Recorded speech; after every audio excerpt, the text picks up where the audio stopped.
Oi, meu irmão, oi, meu amigo, que a paz de Cristo esteja sobre nós, sobre todo o seu povo, sobre todo aquele que se chama pelo seu nome, que não se envergonha do nome de Cristo e que não envergonha o nome de Cristo.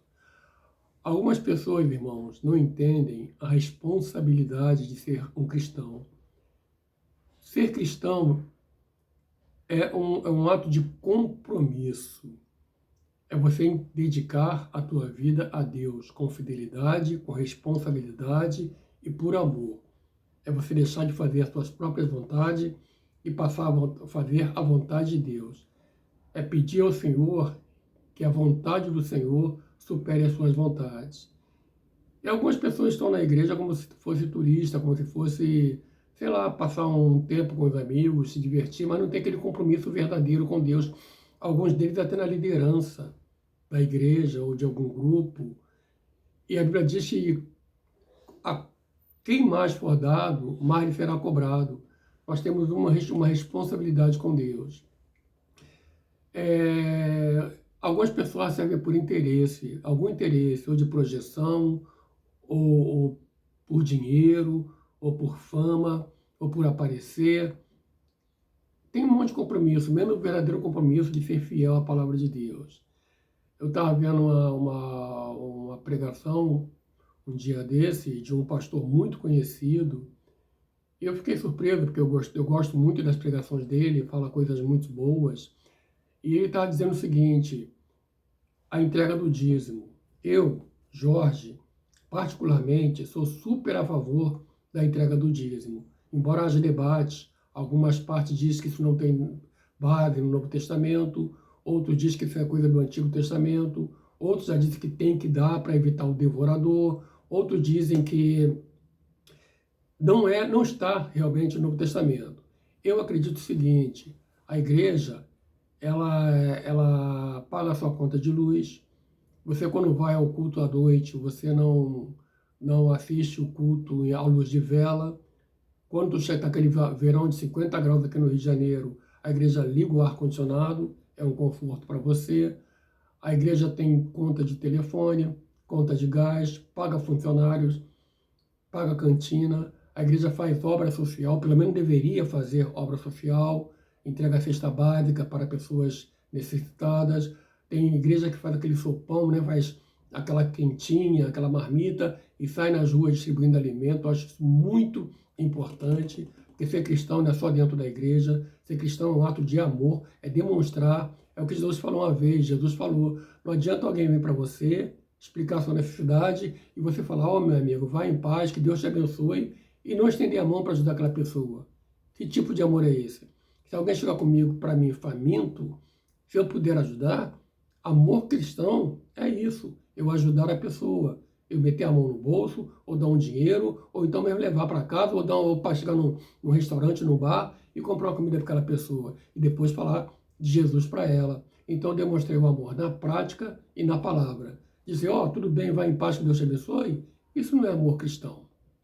Né? Então a igreja tem que ter a sua obra social, tem que ter pagar funcionários, pagar porteiro, às vezes pagar segurança, pagar funcionário de forma geral. E como a igreja vai fazer isso? Um pastor sozinho, ele não pode fazer isso. Eu entendo que o entregar o dízimo é uma forma de relacionamento que você tem com Deus ou não. Você não é obrigado a entregar o dízimo, você não é obrigado a nada. Porque se você entregar o seu dízimo na esperança de ser salvo ou de conseguir uma bênção de Deus, você estará barganhando com Deus. Estará comprando a tua salvação ou comprando alguma bênção de Deus. E a Bíblia é clara, porque pela graça sois salvos por meio da fé.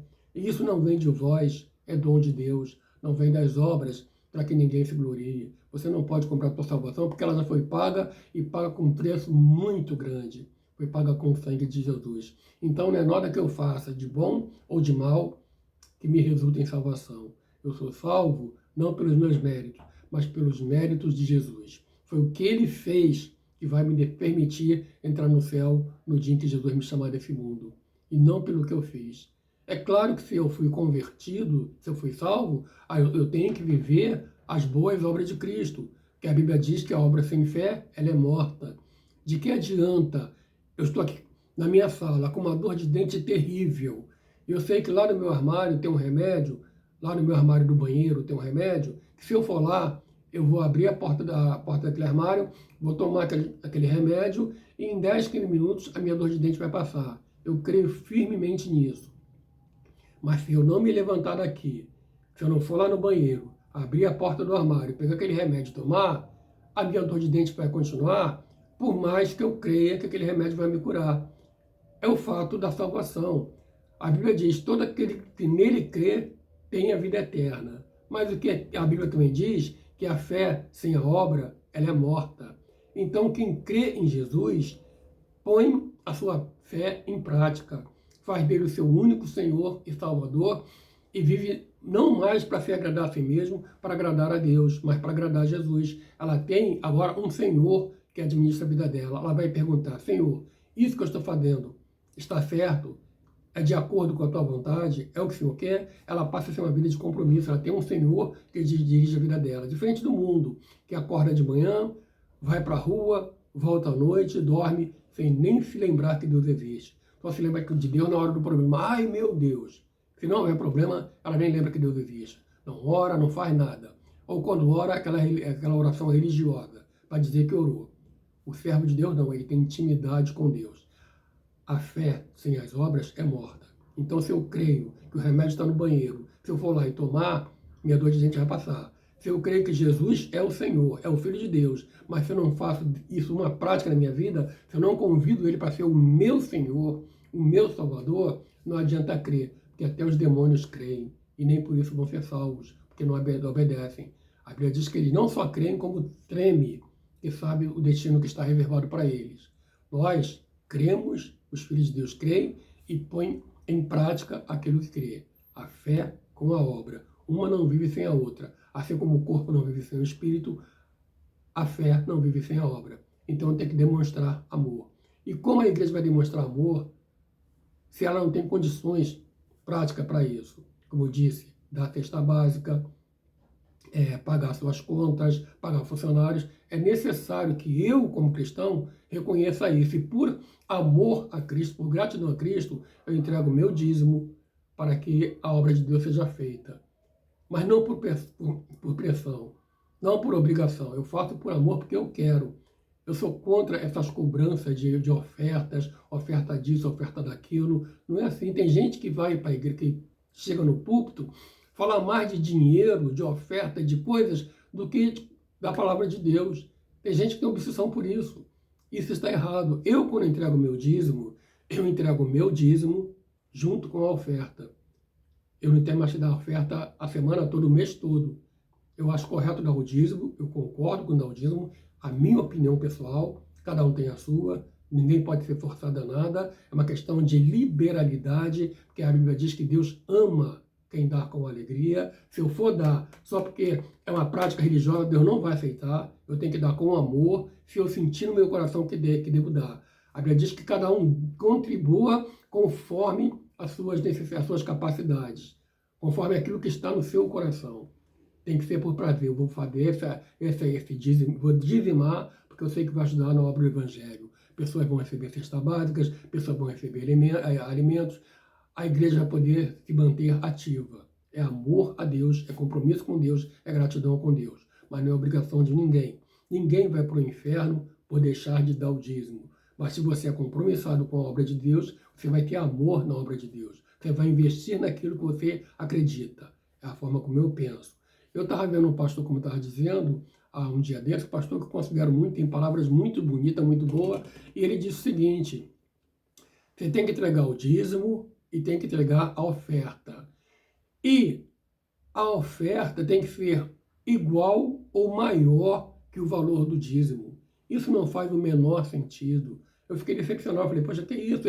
Ele falando uma coisa dessa, a oferta que você vai dar tem que ser igual ou maior que o valor do dízimo. Isso não faz sentido. A Bíblia diz que cada um contribua conforme propor o seu coração. E tem que ser coisa espontânea por prazer, e não cobrando bênção de Deus, esperando alguma coisa de retorno. É amor. Amor é coisa que você dá gratuitamente, sem esperar retorno daquilo. Você tem que a promessa de Deus é te abençoar, mas você não vai entregar o dízimo para ser abençoado. Você vai entregar o dízimo por amor à causa, por amor à obra de Deus. E eu fiquei muito decepcionado quando eu vi dizer que você tem que entregar o dízimo e a oferta, e que a oferta tem que ser igual ou maior que o valor do dízimo. Isso não existe, isso não é bíblico. Eu ouvi também um outro pregador, também bastante conhecido, ele dizendo que se você não entregar o dízimo, você está perdido e vai para o inferno. Base bíblica você não tem para isso. Então tem muita gente na igreja que está na igreja por diversos interesses, menos de pregar a palavra de Deus. Tem gente que no púlpito, ele canta, ele dança, ele grita, ele rodopia, ele fala em mistérios, ele faz um show em cima do púlpito. Mas só Deus sabe a vida desse homem fora do púlpito, longe da igreja, longe dos conhecidos. A gente vê tanto testemunho de pessoas importantes. Houve agora há pouco tempo atrás um pastor que já faleceu, pastor americano, acho que o Brasil todo, o mundo todo, o evangelho, inclusive, foi muito criticado, muitas piadas fizeram dos evangélicos e da palavra de Deus por conta dele. Um pastor cheio de unção, eu via quando ele pregava os seus estádios que ele levava as pessoas para onde ele pregava, ficavam cheios, muita gente mesmo. E as pessoas choravam, se convertiam, emocionadas. E de repente esse cara foi pego em prostituição com uma menina de vida irregular. E veio ao escândalo e todo mundo se abateu com aquilo e foi muito chocante, muito humilhante. Mas também eu vi o dia que ele reuniu todo esse pessoal, a igreja, a família, os irmãos, todo mundo, e a Bíblia diz, aquele que confessa o seu pecado e deixa alcançar a misericórdia. Ele reuniu todo mundo, milhares de pessoas num templo, chamou a esposa dele, chamou a família dele, chorando, humilhado, ele pediu perdão à esposa, pediu perdão aos filhos, pediu perdão aos pastores e pediu perdão a todo o povo de Deus ao redor do mundo. Ele chorou, ele se humilhou e Deus o perdoou. É bem verdade que a consequência do pecado fica. Ele nunca mais foi o mesmo homem.